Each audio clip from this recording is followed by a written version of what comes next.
حضور پاک صلی اللہ علیہ وسلم نے جب اس براق پر سوار ہونے کا ارادہ فرمایا تو اسے قریب تشریف لائے تو اس براق نے خوشی کے مارے اچھلنا کودنا شروع کر دیا۔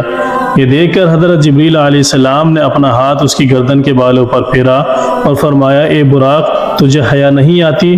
خدا ذوالجلال کی قسم، حضرت محمد صلی اللہ علیہ وسلم سے زیادہ عزت دار اور کرامت والی کوئی ہستی تجھ پر سوار نہیں ہوئی۔ حضرت جبریل علیہ السلام کی یہ بات سن کر براق حیا کے مارے پسینے پسینے ہو گیا اور اچھل کود ختم کر دی، پرسکون ہو گیا۔ پھر حضور پاک صلی اللہ علیہ وسلم اس براق پر سوار ہو کر بیت المقدس کی طرف روانہ ہو گئے۔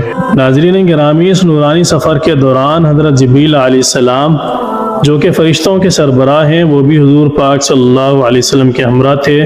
جو براق بیت المقدس پہنچا تو وہاں پر آپ صلی اللہ علیہ وسلم نے تمام نبیوں کی امامت کروائی۔ اس کے بعد آپ صلی اللہ علیہ وسلم نے آسمانوں